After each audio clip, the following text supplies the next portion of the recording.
So here we are working on this Chevy Cruze in this European car shop, which really doesn't make a lot of sense. But you know, sometimes as an auto shop, you have to take on cars that you wouldn't normally, just because your customers may have a different brand of car. And you like to take care of your customers, so you work on their other cars as well. It helps keep good customer relationships, and so that's what we're doing.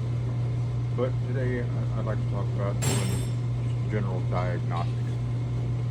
So whenever you're being a diagnostic tech, there are certain things you have to learn how to do.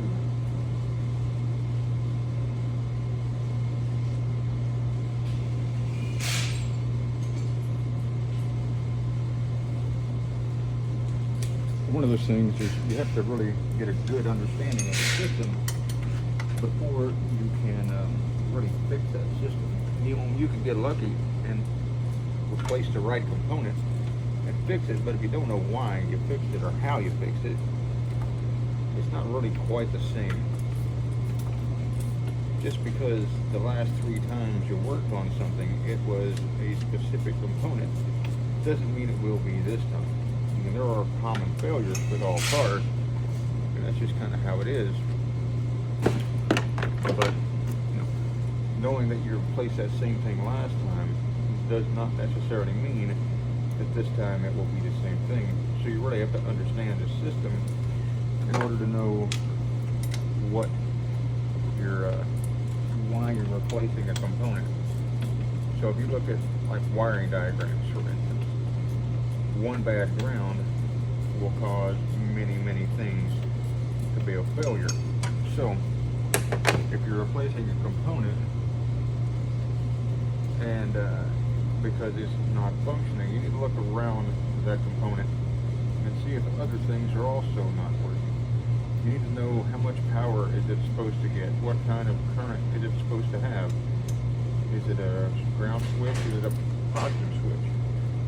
There are many things you have to understand before you can properly diagnose any kind of system. So whenever you're doing diagnostics, it's one of those things you just have to know is what am I looking at? What am I trying to diagnose? What are the symptoms? When did this start? Did this happen after any kind of other repairs? And are there any related system faults? So I'll give an example.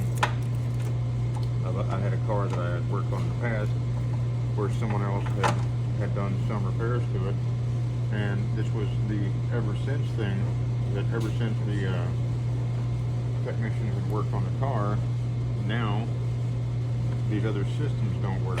So the original tech made a big deal of it about how, ever since this and ever since that, and it turns out it was actually something that he had done, because when he did the work on the car and putting components back together, he ended up pinching a wire that went to the other component that had failed. And so he was looking at totally unrelated systems because he didn't go back to think that the repairs that he had just done actually caused the problem.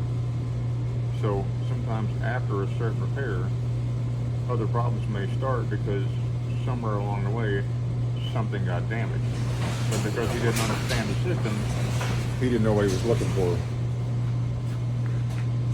So, like I'm saying, if you're trying to work on a car like that, you need to know what you're looking at and what things do and how they function and how systems around it also function. So for proper diagnosis, you need to understand the system. Stop for a minute, read and look over what the system is doing in order to know how to diagnose it. Anyway, I just wanted to talk about that for a few minutes.